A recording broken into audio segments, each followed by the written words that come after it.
La enseñanza se llama, tenemos el PPT, la enseñanza se llama evidencias más que palabras. Dile al de tu costado, evidencias más que palabras. Gracias. Muy bien. Y vamos a ir a un versículo el día de hoy que está en Santiago, el capítulo 2. Lo tenemos aquí de todas formas, verso 17, y dice así: así también la fe por sí sola, si no tiene obras, está. Sin embargo, alguien dirá, tú tienes fe y yo tengo obras. Pues bien, muéstrame tu fe sin las obras y yo te mostraré la fe por mis obras. Padre, te damos gracias, Señor, porque hoy venimos a considerar, respetar y honrar tu palabra como lo que es, lo más valioso que existe, Señor. Más valiosa que el oro, que la plata.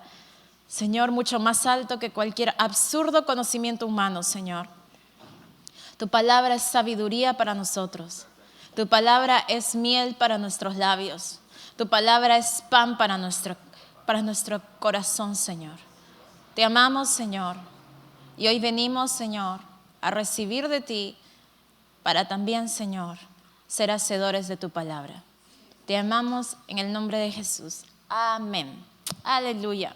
Santiago está aquí hablando a la iglesia de Cristo y le está hablando acerca de la importancia de entender que la fe no es solamente palabras, no solamente en decir yo creo, sino tiene que ser mostrada con acciones, porque nuestras acciones muestran lo que realmente creemos. Uno puede decir yo creo, por ejemplo, que estoy sano, ¿ok? Pero sin embargo actúo como un enfermo, es decir, quiero que me apapachen, que me hagan mi sopita, no voy a salir porque estoy mal.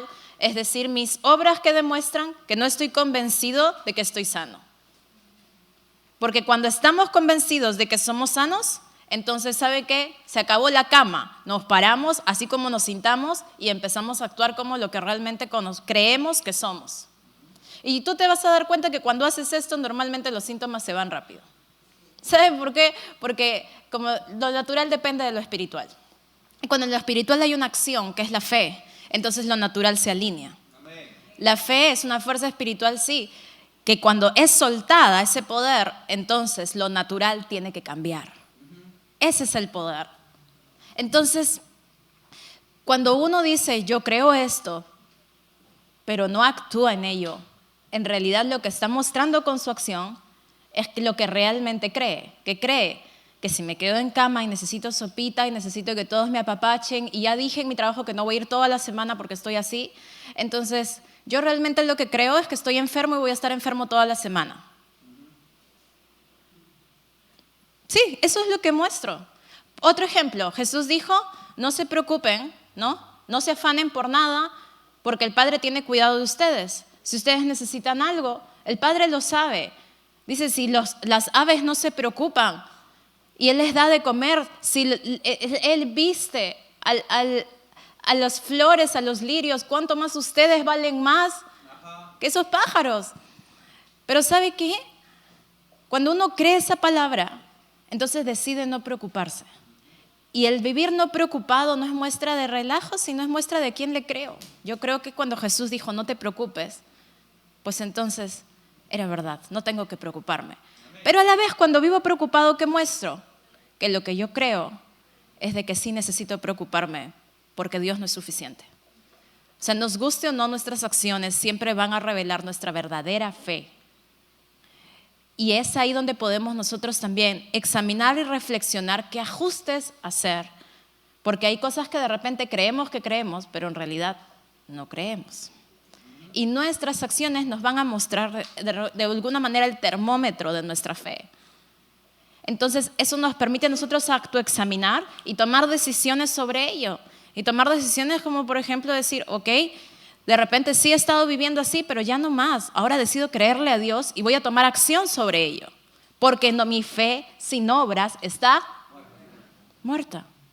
Entonces yo puedo decir, no, es que yo he decidido creerle a Dios porque, por ejemplo, en este año no me voy a preocupar por las cosas materiales. Qué bueno, mi hermano. Pero cuando viene la presión, sale entonces preocupación. Es ahí donde nuestras decisiones tienen que ser más firmes que nunca. Es decir, donde las papas queman, donde nosotros realmente podemos aprovechar para que nuestra fe sea acrisolada y madure. ¿Cómo? Tomando la decisión de creerle al Señor y actuar de acuerdo a ello. Y muchas veces sí, vamos a tener tentación de aunque decimos creo algo, vivir de otra manera. Pero el día en que nosotros nos ponemos firmes y decidimos actuar en lo que hemos decidido realmente creer, entonces ese día empiezan a haber cambios y resultados, porque la fe siempre trae un resultado sobrenatural. La fe es un poder soltado para cambios y milagros. Pero una vez más, la fe no puede ser solamente palabras, sino también obras. Ahora, hay gente que usa este versículo para pegarle al resto, ¿ya? Para decir, sí, pues si la hermana tuviera fe con obras, no, vería que necesito esto y haría algo por mí. Recordemos que la palabra es personal, ¿ok? Es decir, esto es para mí. Entonces, cada uno examínese a sí mismo, no le pegue al resto con este versículo, ¿ok? Sino examine si su fe y sus obras realmente están en una misma dirección, porque en realidad tus obras están mostrando cuál es tu verdadera fe. Por ejemplo, por hacer un ejemplo positivo, si tú estás aquí hoy, un domingo en la mañana, y no estás tomando desayuno de repente con tu familia en pijama y lagañoso, entonces déjame decirte, es porque tú crees realmente que Dios está aquí. Amén. Tu fe se acaba de ver con tus obras. ¿Cuál es tu obra? Que estás aquí. Así es. Y no te estás durmiendo. Amén. Muy bien. Vamos a otro versículo, 1 de Juan 3:14, dice así, 1 de Juan 3:14, nosotros sabemos que hemos pasado de la muerte a la vida porque amamos a nuestros hermanos. Mire una vez más, la evidencia de que hemos realmente nacido de nuevo es que amamos a nuestros hermanos, es decir, que amamos a nuestro prójimo. Esa es la evidencia que alguien realmente ha nacido de nuevo, que ama a su prójimo. Y dice, en esto conocemos lo que es el amor, en que Jesucristo entregó su vida por nosotros. Así también nosotros debemos entregar la vida por nuestros hermanos. Queridos hijos, no amemos de palabra ni de labios para afuera, sino con hechos y de verdad. Amén. Mire, no dice, Berito, puedes venir. No dice, en esto conocemos el amor, en que Jesús nos ama, nos abraza, Él está ahí con nosotros, con su amor eterno y siempre tiene un lindo sentimiento por ti. No está hablando de un amor romántico, está hablando de un amor de hechos. Está diciendo, Él se entregó por ti. Yo puedo venir a abrazarle, decirle te amo, te quiero mucho, eres lo máximo, linda, preciosa, pero si no estoy dispuesto a entregarme por ella, mis palabras son muertas. Porque la fe sin obras está muerta. Porque el amor sin entrega no es amor. Amén. Todavía no te vayas, ¿por qué te quieres ir?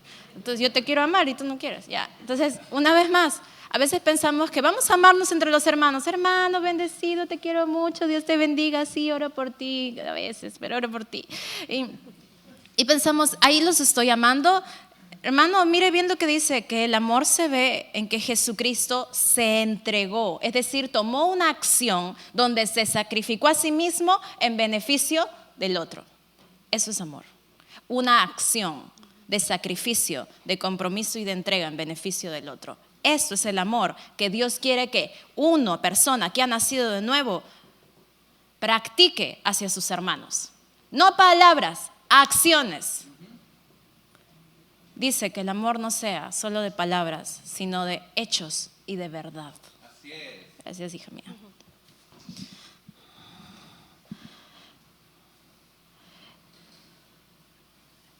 El amor que fue demostrado en Jesucristo puede darse en 3 sinónimos: entrega, sacrificio y compromiso.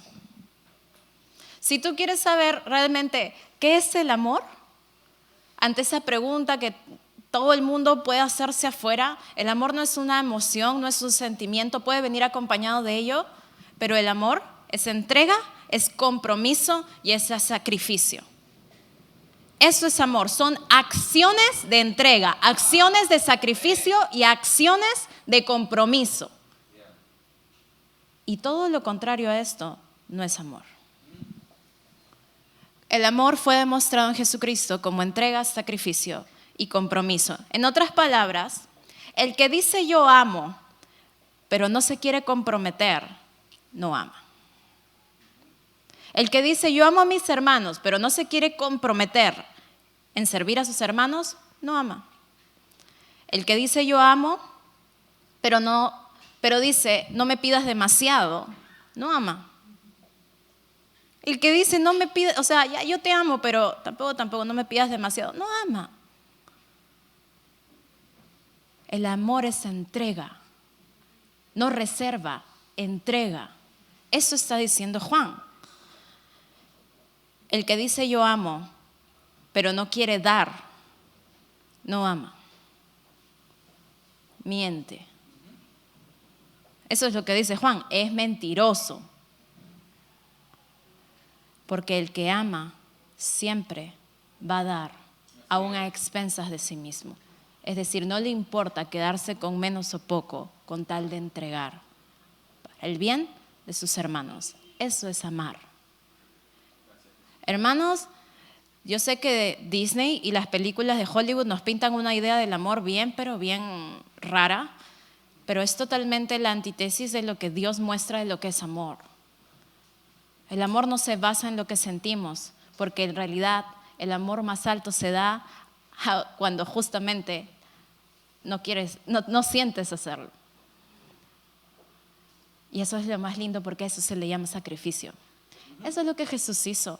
La vez pasada estaba leyendo el Salmo, no me acuerdo si era el 22 o por ahí, donde el salmista está teniendo una palabra profética acerca del sacrificio del Mesías y empieza a describir cómo el Mesías se veía en la cruz. Y dentro de lo que dice esto: puedo contar todos mis huesos.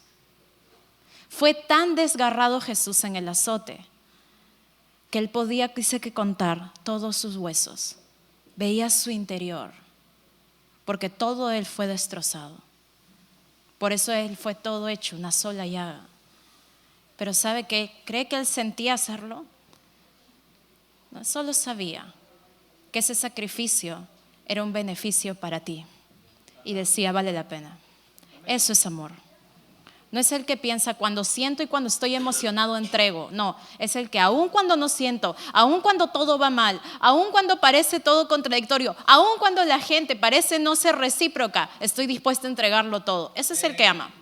Se los presento, ese es el que ama. El que pone condiciones, el que siempre pone excusas, el que siempre está buscando su propia comodidad a expensas de otros. Si ese llama eso amor, insulta a Dios. Porque Dios es amor, Dios es entrega, Dios es compromiso, Dios es sacrificio. Aquel que vive a expensas de otros es un egoísta. No amas más de lo que estás dispuesto a entregar, sacrificar y comprometerte. 1 Corintios 12:4 dice así: ahora bien, hay diversos dones, pero un mismo espíritu.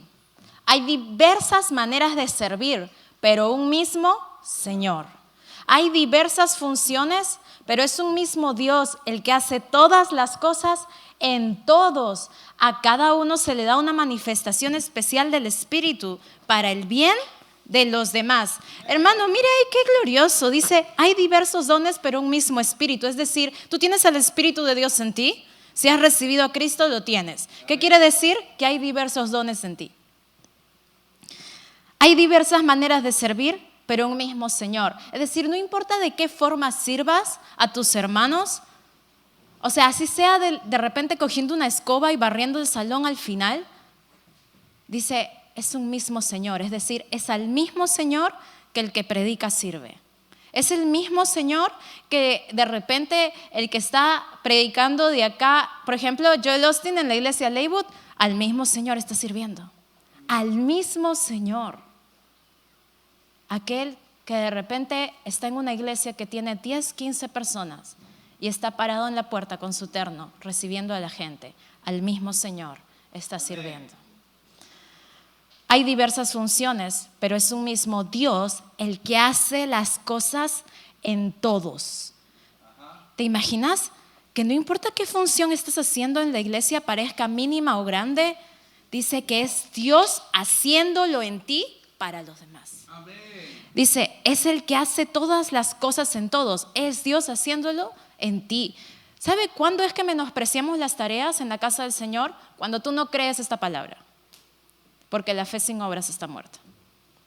Pero el que cree esta palabra entiende que así sea apilar sillas, pero es Dios haciéndolo en nosotros para bendición de otros. Amén. Es Dios haciendo todas las cosas en todos. También, ¿qué quiere decir? Que cuando tú no haces tu función o tu servicio al Señor que te corresponde como parte del cuerpo de Cristo, tú no le estás dejando a Dios hacer algo en tu vida. Amén. Tú no le estás dejando a Dios hacer lo que quiere hacer en ti y por medio tuyo.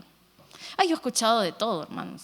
Es que, de verdad, tengo amistades de otras iglesias que he ido conociendo, y hace poco conocí una señora que también tiene una hija que es compañera de la mía, es creyente, y de verdad me daba pena y vergüenza a la vez, porque había una persona incrédula al costado, ¿no? Y ella me dice, me habla de su hermano que es creyente, y yo le digo, ¿a qué iglesia va? Bueno, él iba a una iglesia en Estados Unidos, pero tú sabes, es que las iglesias absorben a la gente y servía demasiado y se cansó y ya no va a ningún lado. O sea, ¿la iglesia tiene la culpa de que su hermano sea un hijo pródigo? ¿O la carnalidad de su hermano en realidad es la que lo llevó a dejar de amar y de entregar al Señor y a vivir para sí mismo y solo pensando en sí mismo? Me dice, pero él lee, él ora, él hace además cosas para los indigentes. ¿Sabe qué? Dios no te llamó a servirlo a tu manera, te llamó a que sirvas a su manera. Él es el que hace las cosas en todos. Entonces no hay excusa para que cada uno haga su propia manera de vivir para Dios. Eso se llama relativismo. Y la Biblia no es relativa, es absoluta, es la única verdad. Te guste o no, te acomode o no. Y él dice que cada persona que ha nacido de nuevo y tiene el Espíritu tiene una función, un servicio, y Dios quiere hacer algo en la vida de esa persona a beneficio de sus hermanos. Amén. Pero ¿sabe qué? Cuando uno pone excusas, muestra su verdadera fe. Tu fe no está en esa palabra. Tu fe no está en la Biblia ni en el Dios de la Biblia. Porque si tú crees que Dios y su palabra son uno, esa palabra y Dios son uno, y si tu fe está en esa palabra, ¿dónde están tus obras? Así es. Dios no está buscando, ¿sabe, hermano? Simpatizantes. Dios está buscando discípulos, gente que toma su cruz y lo sigue. Hay gente que cree que le hace un favor por ser cristiano, que le hace un favor a Dios por ir a la iglesia, que le hace un favor a Dios. Tú no le haces nada a Dios, pero haces algo por Dios cuando sirves a tus hermanos. Porque Él dice que quien hace algo por uno de ellos, lo hace por Él. Primera de Corintios 12:12 dice, siguiente versículo dice, de hecho, aunque el cuerpo es uno solo, ¿y saben quién es ese cuerpo, no? Ajá. Es Cristo. Tiene muchos miembros, y todos los miembros, no obstante de ser muchos, forman un solo cuerpo. Así sucede con Cristo. Todos fuimos bautizados por un solo espíritu para constituir un solo cuerpo, ya seamos judíos, gentiles, esclavos o libres, peruanos o venezolanos, y a todos se nos dio a beber de un mismo espíritu. Ahora bien, el cuerpo no consta de un solo miembro, sino de muchos. Ahora bien, ustedes son el cuerpo de Cristo y cada uno es miembro de ese cuerpo. ¿Sabe qué quiere decir? Una vez más, que al haber nosotros sido, dice la Biblia, bautizados por un mismo espíritu y puestos en un mismo cuerpo, que es el cuerpo de Cristo, cada uno como miembro de ese cuerpo tiene una función. Si una parte de tu cuerpo no funciona, ¿es normal? No. ¿Está bien? No. ¿A dónde tienes que ir? Al médico. ¿Para qué? Para que te dé algo que haga que esa parte funcione. Y si no funciona, a veces hay que extirpar.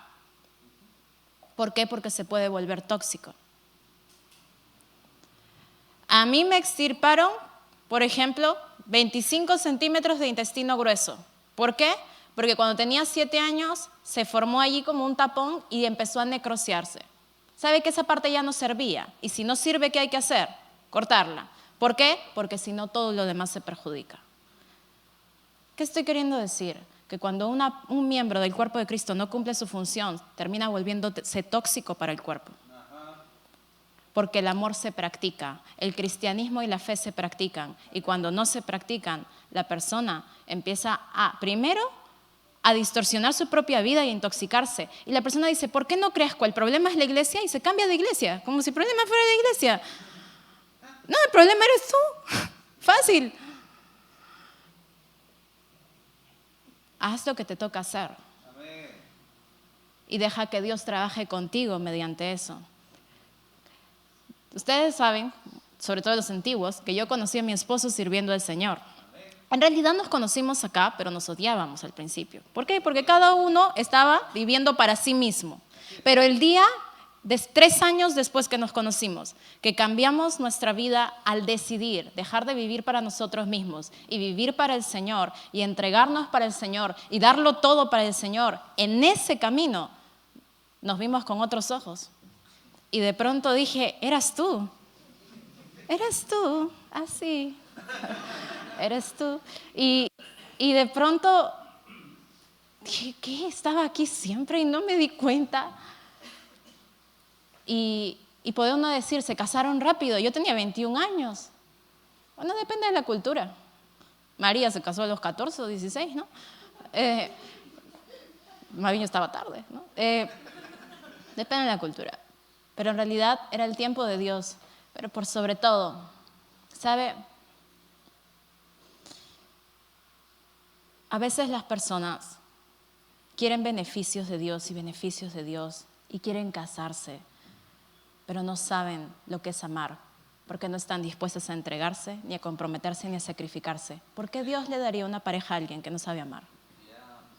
¿Para que la lastime? Entonces se la fabrican. Gracias.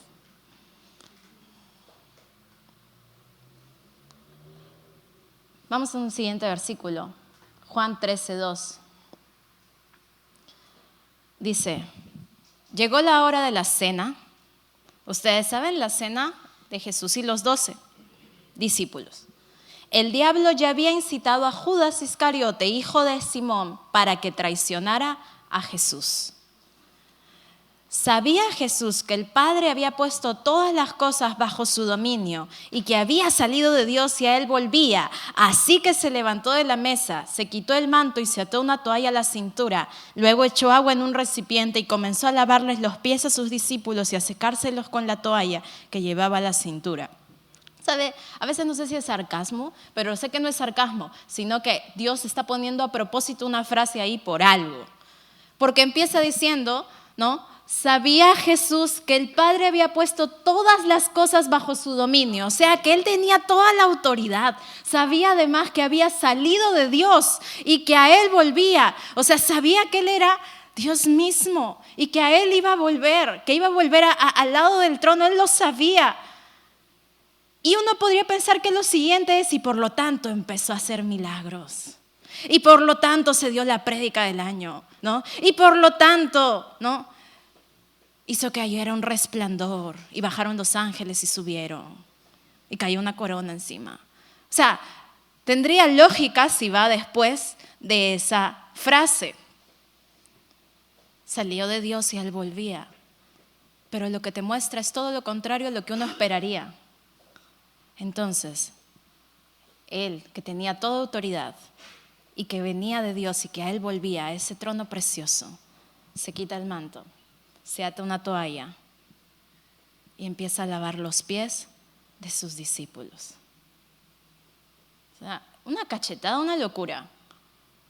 Cachetada a la lógica. Porque lo que uno espera es alguien que se enaltezca o que demuestre su grandeza, pero ¿sabe qué demostró su corazón? Al decir, yo sé quién soy, estoy muy seguro de quién soy. Estoy muy seguro de mi autoridad. Estoy muy seguro de mi propósito y a dónde voy. Y como estoy tan seguro, no tengo asco de hacer la tarea aparentemente más sucia de la época, con tal de ser un beneficio para mis amados. Amén. Bienvenidos al amor.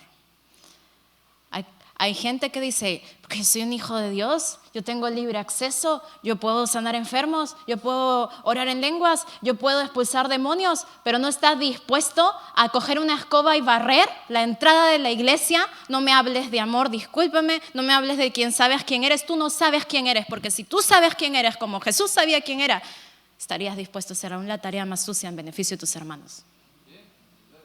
Tú no sabes quién eres. Si tú no puedes amar a tu prójimo como Jesús, tú no sabes quién eres.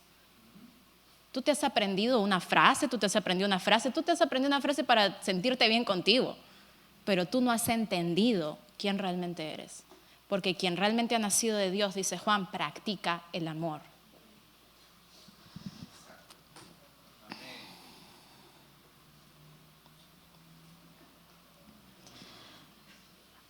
Horas antes de que Jesús fuera traicionado, como dice en este verso, Él ejemplifica el amor lavando los pies de sus discípulos y mostrando el corazón del servicio. Lo interesante en este capítulo, que la verdad recién ayer me di cuenta, es de que todo el capítulo se hace una contraposición de Judas y Jesús, porque el capítulo relata lo que Jesús hace y lo que Judas iba a hacer. Y todo el capítulo en realidad hay dos personajes principales, Jesús y Judas. Y es interesante porque ahí hay una contraposición. Es decir, Jesús y Judas, en ese capítulo, se devela una contraposición. ¿Qué significa eso? Que lo que hacía uno, el otro hacía lo contrario. Te la pongo así. ¿Por qué Judas traiciona a Jesús? Por favor, dilo. O si no, léelo. ¿Por qué Judas traiciona a Jesús? ¿Qué le habían ofrecido? Dinero. ¿Por qué Judas traiciona a Jesús? Por dinero. Por egoísmo, muy bien, por codicia, así es. Pero hay algo que hace que todas esas cosas surjan, y es que no creía en Él. Si Judas hubiera creído en Jesús, nunca lo hubiera traicionado, pero no creía en Él. Y como no creía en Él, solo tomó provecho, aunque era su amigo. Pero Jesús, aunque sabía que lo iba a traicionar, ese día le lavó los pies. Aunque sabía lo que iba a hacer y que no se iba ni siquiera a arrepentir, le lavó los pies. Porque Jesús sí creía en lo que el Padre decía y hacía la voluntad del Padre. Ese es el amor. Y la vida de Judas es la del egoísmo. ¿De qué lado estás? Jesús se sacrifica para beneficio de sus amigos, porque Él dice, ya no los llamo siervos, los llamo amigos. Y se sacrifica en ese momento lavándole los pies en beneficio de sus amigos. Pero Judas sacrifica a su amigo para su propio beneficio. Hermano, te la pongo así. Cuando queremos usar los servicios de otros para nuestro propio beneficio, tenemos fe nivel Judas. Pero cuando estamos dispuestos a sacrificarnos para el beneficio de nuestros hermanos, fe nivel Jesús. ¿De qué lado estás? ¿Sabe? El corazón de una persona nacida de nuevo lo dirige directamente a amar y a servir a Dios con todo el corazón. Esta semana hablaba con una persona que entre lágrimas me decía, sé que soy imperfecta, pero quiero servirle. Y lloraba tanto que el mozo le trajo un vaso con agua. Pero su llanto era, quiero servirle, quiero que me use. Y yo solamente veía algo, es la naturaleza de Dios saliendo en un hijo de Dios. Porque alguien que tiene la naturaleza de Dios ama dar, ama entregar, ama servir, no busca lo suyo. Hoy mi hija en la mañana me gritaba de verdad y me decía, Mamá, ¿por qué Cris ya tiene su polo de escuela dominical de servidor y yo no? Hijita, porque tú todavía eres parte de escuela dominical aprendiendo. Estás en un salón, todavía tienes 8 años. ¿Y qué? Yo quiero servir. Cheque, me dejó ahí. ¿Qué hago? Tengo que predicar más tarde de esto. Dije, bueno, yo no te lo puedo impedir, así que está bien, bienvenida al equipo. Bien, me dijo. Pero es verdad, o sea, en un momento era como, pero tienes 8, o sea, ¿qué puedes hacer, no? Pero ella, o sea, bueno, es muy hábil, la verdad, pero fuera de eso, o sea, así sea, saludando a los niños en la puerta, pero quería hacer algo. ¿Por qué? Porque quería servir a Dios. Y me dice, yo siempre he amado ayudar, siempre he amado servir. ¿Sabe por qué? Es su naturaleza. Pero cuando un creyente ha dormido o adormecido este sentir en su corazón, necesita despertarlo de nuevo, porque se va a intoxicar y va a intoxicar al que está alrededor. Dile al de tu costado, ¿de qué lado estás?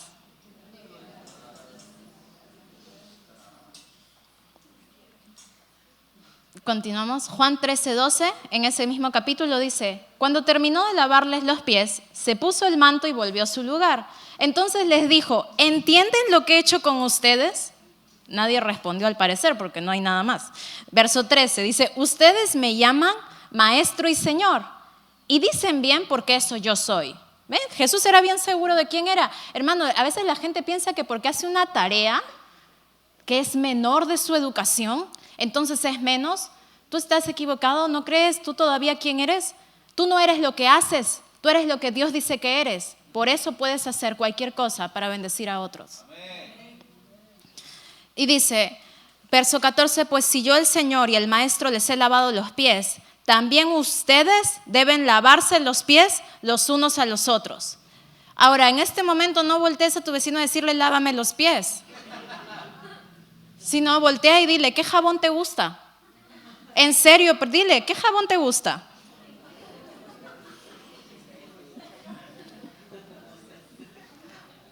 Y hermana, y mientras más sucios, más honra, más honra, más honra, de verdad. Porque es más sacrificio y cuando hay más sacrificio, hay más alabanza. Les he puesto, verso 15, el ejemplo para que hagan lo mismo que yo he hecho con ustedes. Ciertamente les aseguro que ningún siervo es más que su amo y no un mensajero más que el que lo envió. ¿Entienden esto? Dichosos serán si lo ponen en práctica. Amén. Dichosos serán si lo ponen en práctica. ¿Sabe? Cada vez que uno empieza a servir, yo les digo, pasa por todos los ministerios. Y como hija de pastor, no tienen ni idea. Uno sabe de todo, de cámara, de luces, de sonido, de todo. Por eso es que también uno tiene un ojo más crítico. ¿Por qué? Porque lo has desarrollado en todos estos años haciendo de todo. Pero en todos estos años sirviendo, el enemigo es el primer opositor de que sirvamos y nos empieza en la cabeza a decir de todo. Qué tonto eres, qué tonta eres, mira lo que estás haciendo, desperdicias tu tiempo, desperdicias tu juventud, desperdicias tu vida. A veces va a usar a alguien para que te lo diga a ti. Pero bueno, si esperabas que el enemigo te traiga flores y bienvenida a servir, estabas bien equivocado. Mientras más te grite, más gózate. Tú eres mentiroso, así que sé cuál es la verdad. Yo no estoy perdiendo mi tiempo, pero tú sí al hablarme, porque no te voy a hacer caso. Más bien me das más ganas de hacerlo con más ganas, porque ya sé que te arde que el reino de los cielos esté siendo arrebatado en este momento y se esté expandiendo. El siguiente verso, ahí mismo dice, no me refiero, dice, a todos ustedes, yo sé a quiénes he escogido, pero esto es para que se cumpla la escritura, el que comparte el pan conmigo me ha puesto la zancadilla. ¿Sabe? Está acá hablando, diciéndole a sus discípulos, ¿no? Dichosos los que ponen en práctica esto, pero yo sé que no todos lo van a poner en práctica, porque él sabía que ahí estaba el que lo iba a traicionar. Y dice, el que comparte el pan conmigo me ha puesto la zancadilla, o ha alzado contra mí su talón, es decir, ha venido contra mí. Eso está diciendo. ¿Sabe? Esta palabra es muy interesante porque él está citando al salmista, porque el rey David dice esta misma frase, por eso está entre comillas. Él dice, el que era mi amigo, mi confidente, mi hermano, se puso contra mí y levantó contra mí su calcañar. Y recuerden, una vez más, Judas obró contra Jesús en egoísmo. Eso es alzar contra el rey el calcañar. Cuando en vez de hacer lo mismo que él, entregar a otros, usas a los otros para tu beneficio. Vamos un verso más.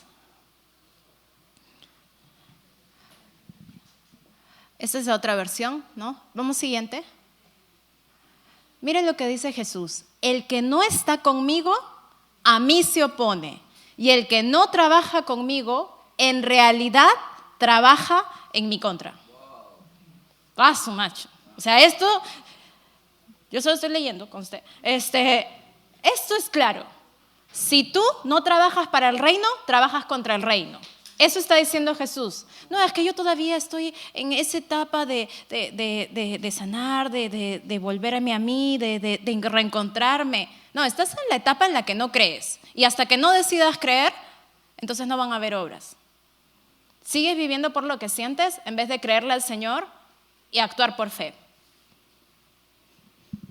Dice, el que no está conmigo está en mi contra. El que no trabaja conmigo trabaja contra mí. Él tenía ahí 12 discípulos.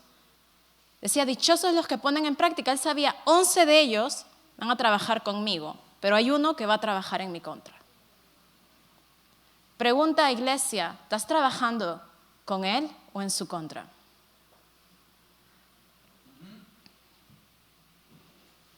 No hay un punto medio. Y más nos vale criar a nuestros hijos para trabajar para el Señor y no en su contra. Porque el que trabaja para sí mismo o el que vive para sí mismo trabaja en contra de Dios. Así lo pone Él, porque así es la verdad.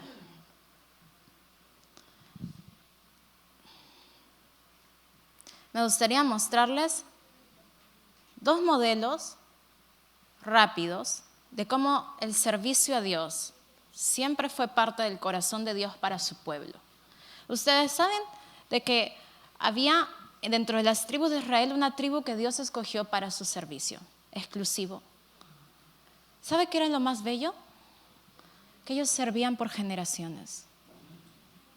Dios no llamaba solo a esa generación, los llamaba por generaciones a servirle. Y tú veías en un mismo templo abuelitos, papás y nietos sirviendo al Señor. De repente uno estaba de portero, de repente el otro estaba de cantor, de repente el otro estaba cargando ¿cómo se llamaba? Eso, el arca, no me acuerdo cómo se llama el palito, no se llamaba palito, ¿no? Cargando eso. O de repente a uno le tocaba, ¿no? Santificar el candelabro, los panes, o sea, de repente a uno le tocaba simplemente por toda su vida estar fuera del templo y del altar y de todo, y simplemente estar afuera de portero. Pero ese era su llamado y su servicio al Señor. Y por generaciones continuaba. Dios, cuando llamó a Aarón, no llamó solo a Aarón para sacerdote, llamó a sus generaciones. ¿Sabes que el no servir en la casa del Señor puede estar estancando que el plan de Dios se cumpla para tus generaciones? Y que el servir en la casa del Señor acelera que el plan de Dios no solo se cumpla contigo, sino también con tus generaciones.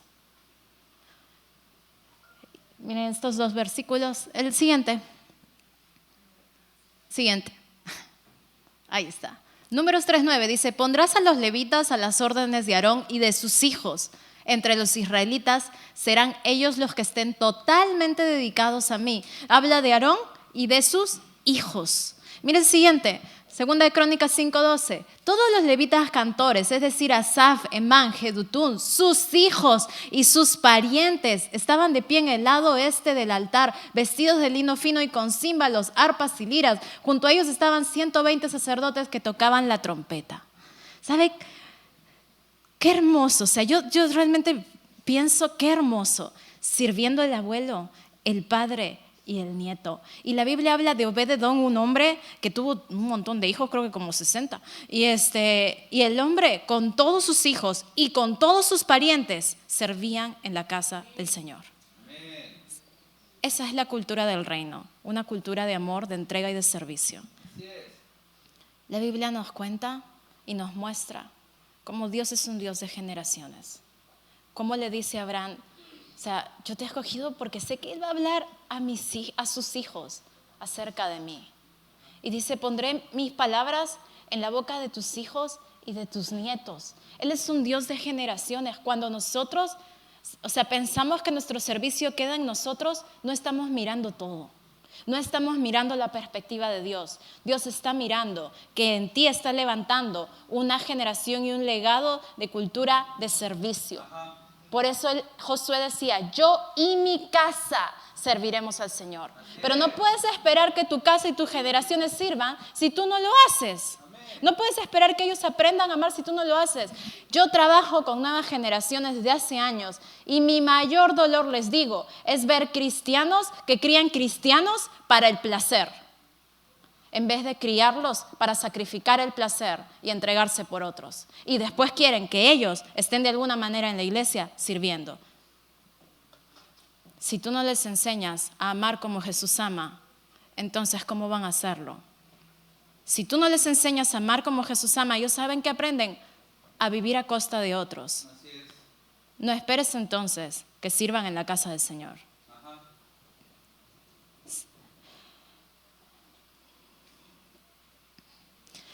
Hay 3 razones por las cuales perdemos la siguiente generación. Cuando le enseñamos a vivir por el placer y a tomar decisiones por placer. No, es que yo estoy cansado. No, es que es muy temprano. No, es que ¿por qué tanta cosa? Todas esas palabras, ¿saben qué muestran? Que si no te conviene, no te da placer, tú no haces nada.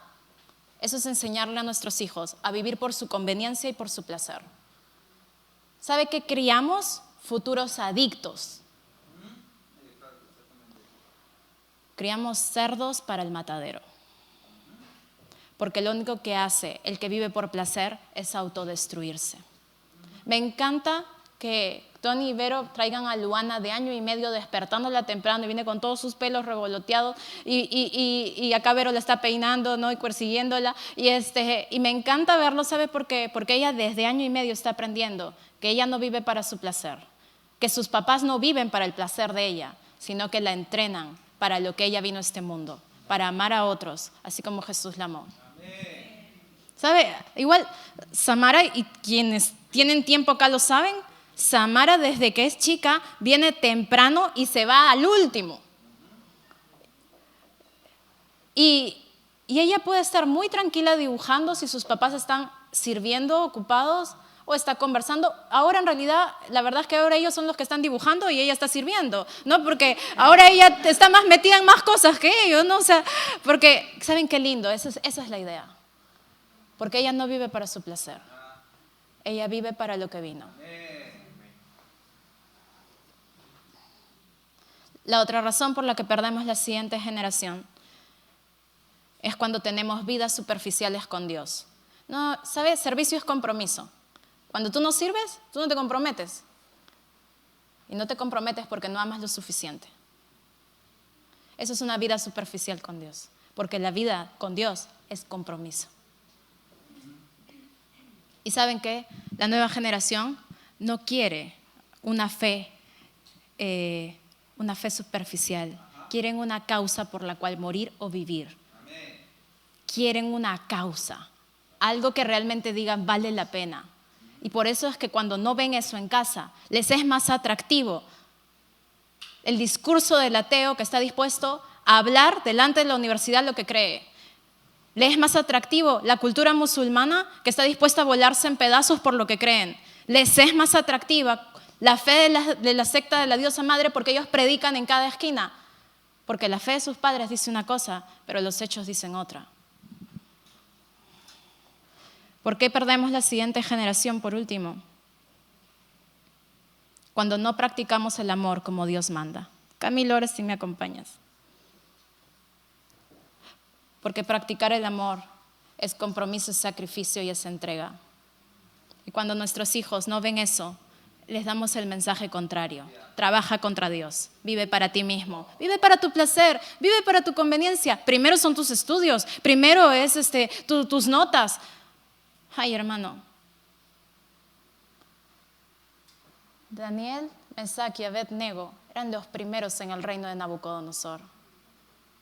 Y jamás bajaron su estándar de su vida y compromiso con Dios. Amén. Jamás. Esa es la generación que necesitamos. Así es.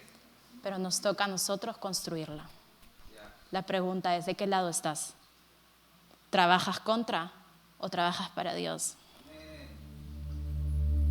Yo solo quiero añadir algo más antes de terminar y es, si tú estás sirviendo al Señor con todo tu corazón y tienes familia apartada, ten paciencia, sigue adelante, porque estás yendo por el camino correcto. Lo que ellos persiguen a la larga los va a decepcionar y van a ver que lo que tú tienes es genuino y lo van a querer. Lo he visto una y otra vez. Nido hijos espirituales pródigos. Solo sé que solo hay que seguir adelante. Ellos vuelven a casa y porque saben que hay algo que es genuino, porque no te ven rendirte, porque te ven entregarlo todo y porque ven que Dios también es buen recompensador. No te rindas.